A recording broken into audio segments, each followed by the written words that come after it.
देख रहे हैं डार्क फाइल्स। तो चलिए बढ़ते हैं आज की इस कहानी की ओर। कभी कभी हमें कुछ ऐसा अनुभव या एहसास होता है जिसको हम समझ नहीं पाते कि ये क्या था, ये क्यों हुआ, ये सच था भी या नहीं।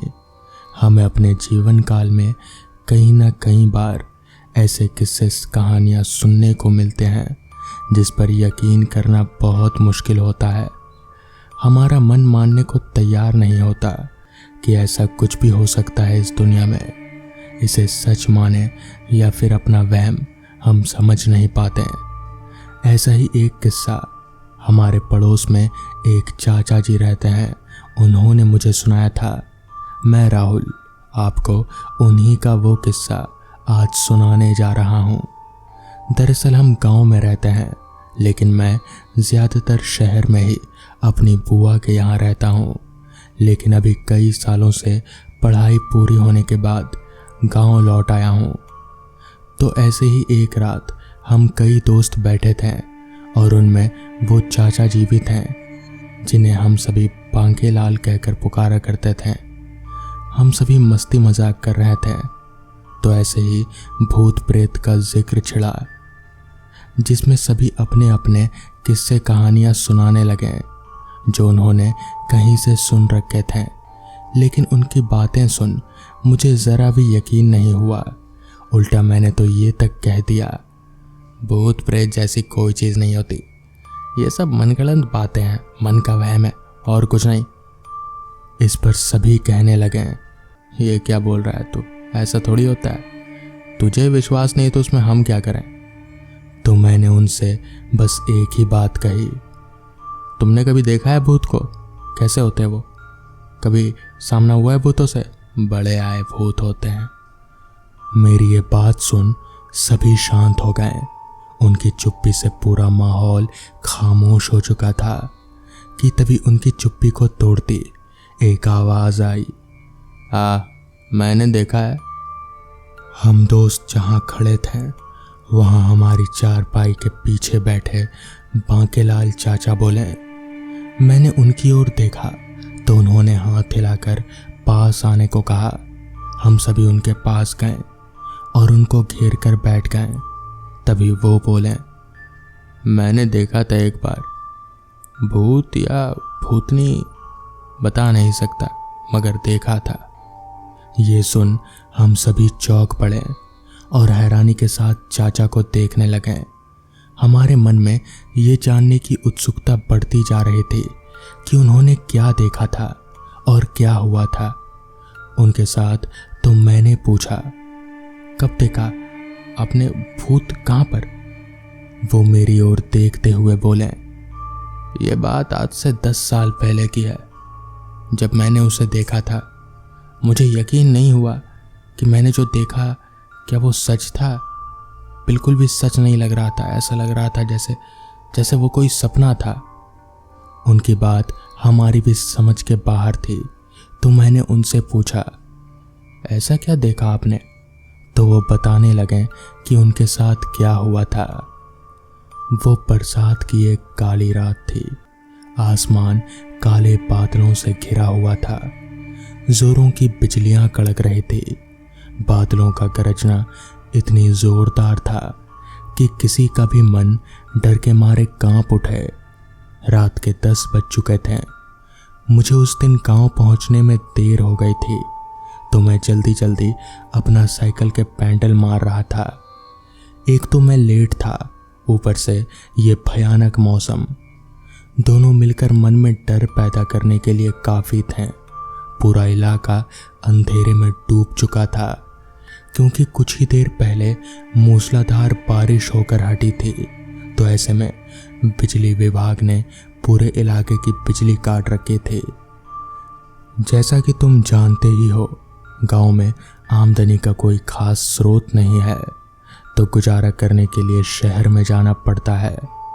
तो मैं शहर में मजदूरी कर पैसे कमाने के लिए जाया करता था ताकि घर का गुजारा ठीक से हो सके। उस दिन मैं जहाँ काम कर रहा था वहाँ छत ढाली जा रहे थे और ऊपर से मौसम खराब होने के कारण उस काम में भी देरी हो गई थी, जिस वजह से मुझे गांव पहुंचने में देर हो गई। 7-8 किलोमीटर का सफ़र था जो मुझे तय कर अपने गांव पहुंचना था। मैंने आधा रास्ता करीब करीब पार ही कर लिया था और अब नहर के साथ लगा रास्ता बस वही पार करना बाकी था, जो कि करीब 3-4 किलोमीटर का ही था। वो रास्ता पूरा सुनसान और वीरान पड़ा था। दूर दूर तक कोई नहीं दिख रहा था और सुनसान रास्ते पर फैली खौफनाक खामोशी में मेरे साइकिल के पैडल की आवाज़ और तेज हवा के टकराने से चीरते पेड़ के पत्तों के सिवा और कुछ भी सुनाई नहीं पड़ रहा था।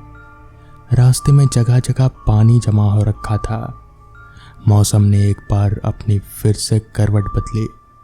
बिजली फिर से अपना रौद्र रूप दिखाने लगी। बारिश की हल्की हल्की बूंदें मेरे चेहरे से टकरा रही थी। ऐसा लग रहा था कि कुछ ही पलों में फिर से मूसलाधार बारिश होगी।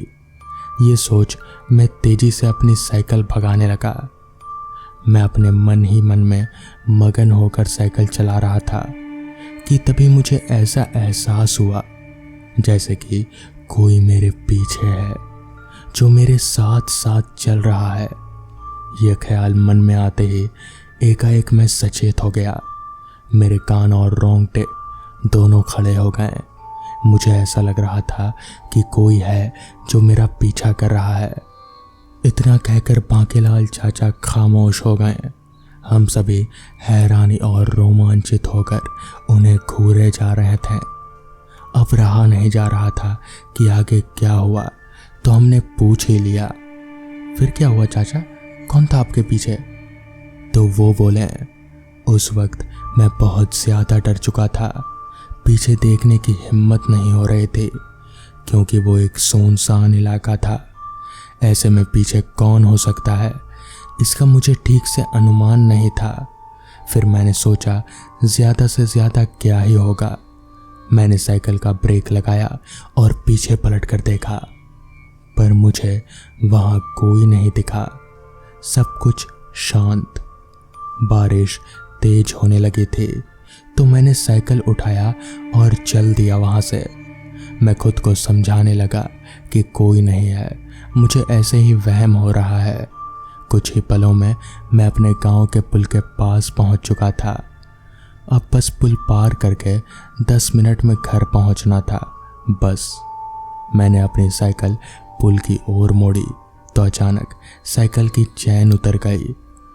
उस वक्त तक बारिश काफ़ी तेज हो चुकी थी और मैं पूरी तरह से भीग चुका था। मैंने साइकिल को स्टैंड पर लगाया और साइकिल की चैन चढ़ाने लगा, पर चैन अटक चुकी थी जिसे निकालने में मुझे काफ़ी मुश्किल हो रही थी। मैं चैन चढ़ाने में बिजी था कि तभी मेरे कानों में पायल की आवाज़ पड़ी जो कि मेरे पीछे से आ रही थी। वो आवाज़ कानों में पड़ी तो मुझे ऐसा लगा कि कोई है, तो मैंने पलट कर पीछे देखा, पर वहाँ कोई नहीं था। फिर मैंने ध्यान से कान लगाकर सुना तो फिर दोबारा वही आवाज़ आई। मुझे लगा कि मेरे कान बज रहे हैं, लेकिन कुछ ही देर बाद फिर वही पायल की आवाज़। मैं सचेत हो गया कि ये कोई मेरा वहम नहीं है, कोई तो है आसपास। वो आवाज़ एक बार आती फिर बंद हो जाती। जब मैं आसपास देखता तो कोई नहीं दिखाई देता, लेकिन फिर जो हुआ उसने मेरे रोंगटे खड़े कर दिए। इस बार किसी के रोने की आवाज़ सुनाई दे रही थी। ऐसा लग रहा था जैसे कि झाड़ियों में कोई रो रहा है। बारिश तेज थी, फिर भी रोने की आवाज़ साफ आ रही थी। मुझे कुछ समझ में नहीं आ रहा था कि इस वक्त कौन हो सकता है, वो भी इस बरसात में। मैं उठा और उस आवाज़ की ओर चल दिया। मैं धीरे धीरे उस ओर बढ़ रहा था। अंधेरा होने के कारण कुछ भी साफ दिखाई नहीं दे रहा था। मन में डर तो था, लेकिन फिर भी हिम्मत कर आगे बढ़ रहा था। जब मैं झाड़ी के पास पहुंचा तो मैं ये देखकर चौंक गया कि वहाँ कोई नहीं है और वो रोने की आवाज़ भी बंद हो चुकी थी। मैं उस वक्त बड़ी ही दुविधा में था कि आखिर माजरा क्या है। मैं वहाँ से जैसे ही मुड़ा तो मेरी आंखें फटी की फटी रह गईं। मुझे एक तेज झटका सा लगा, ये देख कि एक लड़की खुले बालों में मुझे ही घूरे जा रहे थे। उसने काले कपड़े पहन रखे थे, उसकी सांसें फूली हुई लग रही थी। उसे यूं मेरे पीछे देख एक बार को तो मैं डर ही गया। फिर खुद को संभालते हुए मैंने उससे कहा, कौन हो तुम और यहाँ क्या कर रही हो? लेकिन उसने मेरी बात का कोई जवाब नहीं दिया। मैं हैरानी से उसे देख रहा था। वो कोई 23-24 साल की लग रही थी। मैंने फिर उससे कहा, यहाँ क्या कर रही हो, वो भी इतनी रात को? जाओ अपने घर। मैंने सोचा कि वो गांव की ही लड़की होगी, तो मैंने उसे गांव की ओर जाने का इशारा किया। इस बार उसने मेरी बात मान ली और वो गांव की ओर चल दी। हालांकि वो बोली कुछ भी नहीं। मैंने देखा कि वो गांव की ओर जा रही है, तो मैं भी अपनी साइकिल की ओर बढ़ा और जाकर चैन को चढ़ाकर जैसे ही खड़ा हुआ तो मैं क्या देखता हूँ कि वो लड़की गांव की ओर ना जाकर नहर की ओर जा रही है। तो मुझे कुछ गलत होने का अंदेशा हुआ। मैंने उसकी ओर भागा और चिल्लाकर उसे रुकने को कहने लगा, पर वो चलती ही जा रही थी और अचानक नहर के पास पहुंच किनारे पर खड़ी हो गई।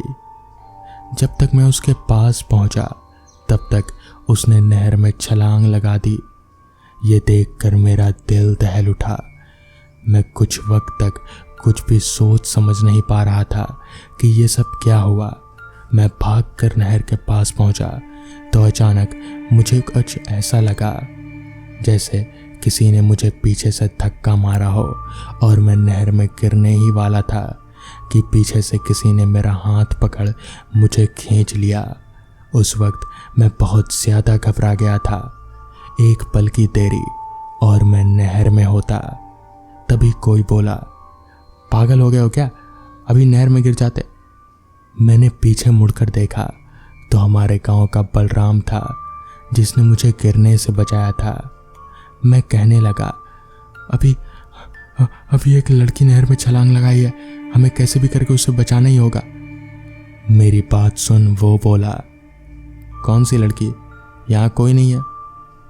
मैंने उससे कहा, अभी मेरी आंखों के सामने ही वो लड़की नहर में छलांग लगाई, उसे बचाना ही होगा बलराम। उसने मेरी ओर देखा और मुझे अपने साथ पहले तो नहर से दूर ले आया और फिर बोला, वो लड़की 22-23 साल की लग रही थी। हाँ, और उसके बाल खुले थे और काले कपड़े पहन रखे थे। हाँ।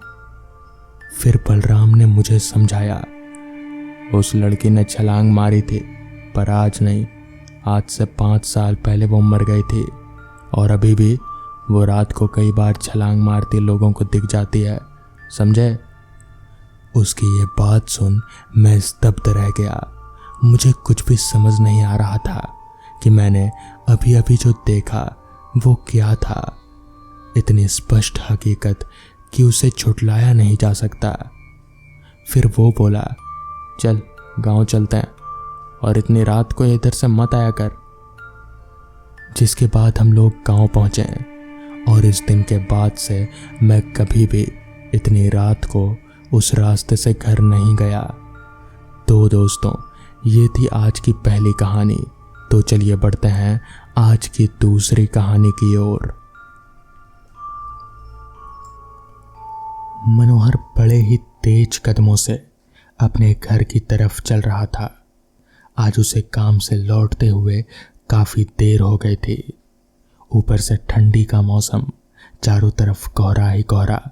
रास्ते पर उसके अलावा और कोई शख्स नज़र नहीं आ रहा था। वो तेज कदमों से अपने घर की तरफ चलने लगा। कहीं ना कहीं उसे डर भी लग रहा था, क्योंकि ये वही रास्ता था जिसके बारे में गांव वाले अक्सर बात किया करते थे कि इस रास्ते पर आत्माओं का वास है। मगर मनोहर ने कभी ऐसा नहीं माना। वो कभी भी भूत प्रेत पिशाच इन सब चीज़ों पर यकीन ही नहीं करता था।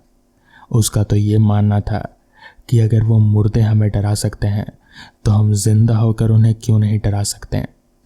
मगर आज इतनी रात गए इतने सुनसान रास्ते पर ठंडी और कोहरे के बीचों बीच उसे कहीं ना कहीं डर लग रहा था। अब ऐसा भूत प्रेत की वजह से था या चोर उचक्कों की वजह से ये वो नहीं जानता, मगर एक अजीब सा डर, एक अजीब सी सिहरन उसके पूरे शरीर में दौड़ रही थी। वो धीरे धीरे और कभी तेज तेज आगे बढ़ता जा रहा था। अभी वो आगे बढ़ ही रहा था कि तभी पीछे से उसे किसी के कदमों की आहट सुनाई दी। मनोहर का दिल एकदम से धक सा हो गया। वो पीछे मुड़कर देखना चाहता था मगर वो देख नहीं पा रहा था। उसे कहा गया था कि अगर कभी ऐसा सिचुएशन आ जाए तो वो पीछे मुड़कर ना देखे। मनोहर तेजी से आगे बढ़ने लगा। तभी उसे पीछे से एक आवाज आई, क्या हुआ, मुझे घर लेकर नहीं जाएगा? दिल दहला देने वाली और इतनी कर्कश आवाज सुनकर मनोहर समझ गया कि यह आवाज किसी इंसान की तो हो नहीं सकती। उसने एकदम से पीछे पलटा तो देखा एक करीब 7 फीट लंबा आदमी जिसका चेहरा बहुत ही डरावना और उसके माथे पर 2 सींग थे। वो मनोहर को खा जाने वाली नज़रों से देख रहा था। तभी मनोहर ने अपने घर की तरफ तेजी से दौड़ लगा दी और भागते भागते सीधे अपने घर जाकर ही रुका। उस रात उसने किसी को भी कुछ नहीं बताया, मगर वो डरा हुआ था। उसने जैसे तैसे वो रात कटाई। रात भर उसे उसी आदमी के सपने आते रहे, मगर वो सब क्या था। मनोहर ने अगली सुबह अपने काम के दोस्तों को ये बात बताई तो उन्होंने बताया कि दरअसल उस रास्ते पर एक जिन्न का वास है। वो जिन्न बहुत ही खतरनाक है और लोगों को मार डालता है, लेकिन ज़्यादातर वो औरतों को अपने चपेट में लेता है। इसलिए वो बच गया, वरना शायद मनोहर जिंदा नहीं होता। तो दोस्तों, ये थी आज की कहानियाँ। अगर आपको ये कहानियाँ पसंद आई हों तो वीडियो को लाइक और चैनल को सब्सक्राइब करना ना भूलें। तो मैं आपका दोस्त आर्यन जल्द ही मिलूँगा आपसे ऐसी ही नई कहानियों के साथ। तब तक के लिए अपना ख्याल रखें। कहानी मेरे ननिहाल की है, जो ढाका के पास एक छोटे से गांव विक्रमपुर का है। हम लोग अक्सर गर्मियों की छुट्टी में ननिहाल जाया करते थे। मेरे नाना के पड़पिता एक ज़माने में उस गांव और पास के 3 गांव के ज़मींदार थे। बेहद बड़ी कोठी, चारों ओर बगीचे, थोड़ी दूर पर एक सूखा कुआं और उसके पास एक खजूर का पेड़। वो पेड़ इसलिए याद है क्योंकि उसके खजूर रसीले और बेहद मीठे हुआ करते थे। कुल मिलाकर वो जगह अपने में एक अजीब सा सम्मोहन लिए हुए था। सैकड़ों साल पुराना होने के कारण घर के बुजुर्ग दोपहर उस कुएं के पास जाने से मना किया करते थे। उनके अनुसार इस पुरानी जगहों पर अशरीरी आत्माओं का वास होता है और वो खासकर बच्चों को अपना शिकार बनाया करते हैं। पर बड़े बोलें और हम सुने, इतने सीधे तो हम नहीं थे। हाँ, हम यानी मैं और मेरे ननिहाल में काम करने वाले लोगों के बच्चे, जो मेरे पहुंचते ही वहां आ जाते हैं और फिर हम सारे दिन खेलते ही रहते हैं।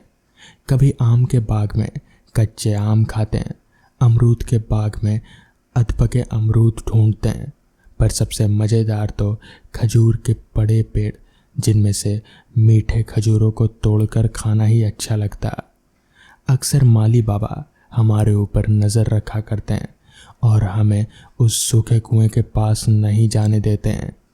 एक बार जब हम आम के बाग में आम खाने पहुँचे तो माली बाबा अपनी कुर्सी पर बैठे थे। हमें देखते ही बोले, अमित भैया, आप ही की बात सोच रहा था। कल पक्के आम तोड़े थे, आपके लिए रखे हैं। बोलकर एक बड़े बर्तन में बहुत सारे आम ले आए। हम सारे बच्चे उन्हीं के पास बैठ गए और आम खाते खाते उनसे कोई पुरानी भूत की कहानी सुनाने को कहने लगे। तब उन्होंने हमें उस सूखे कुएं की कहानी सुनाई। बात उनके बचपन की थी, जब उनके पिता वहाँ माली थे। उनके अलावा और भी कई बच्चे थे जो दोपहर के समय या तो नदी पर तैरने जाते या खेलते रहते। एक दिन वो लोग उस कुएं के पास ही खेल रहे थे कि अचानक उनके एक दोस्त ने कहा कि उसे कुएं में से कोई उनकी ओर देखता दिखा। कोई सफ़ेद कपड़ों में एक महिला का सिर था जो उनकी ओर देख रहा था और उसके देखते ही अचानक गायब हो गया। सभी खूब हंसे, उसे डरपोक बोलकर, जिससे वो नाराज़ होकर चला गया और वो लोग फिर से खेलने लगे। उनका एक दोस्त जो थोड़ा थक गया था उस कुएं के मुंडेर पर जा बैठा और बाकी वहीं खड़े खेलते रहे। थोड़ी देर बाद एक अजीब सी चित्कार सुन सब जैसे ही कुएं की ओर घूमे तो जो देखा उसे देखकर उनके होश उड़ गए। एक सफ़ेद साड़ी में लिपटी औरत ने उनके दोस्त के सिर को अपने मुंह में लेकर अपने साथ कुएं के अंदर दीवारों पर एक गिरगिट की तरह उतरती जा रहे थे। देखते ही सारे बच्चे दौड़े और परिवार के लोगों को सूचित किया। गांव के एक मौलवी को साथ ले सब दौड़ते हुए आ पहुंचे। मौलवी जी एक सीढ़ी की मदद से कुएं में उतरे और उन्हें वहां एक सुरंग सी नजर आई। उसमें घुसते ही उन्हें महसूस हुआ कि वो बुरी आत्माओं की जगह में प्रवेश कर गए हैं और उन्होंने कुरान की आयतें पढ़नी शुरू कर दी।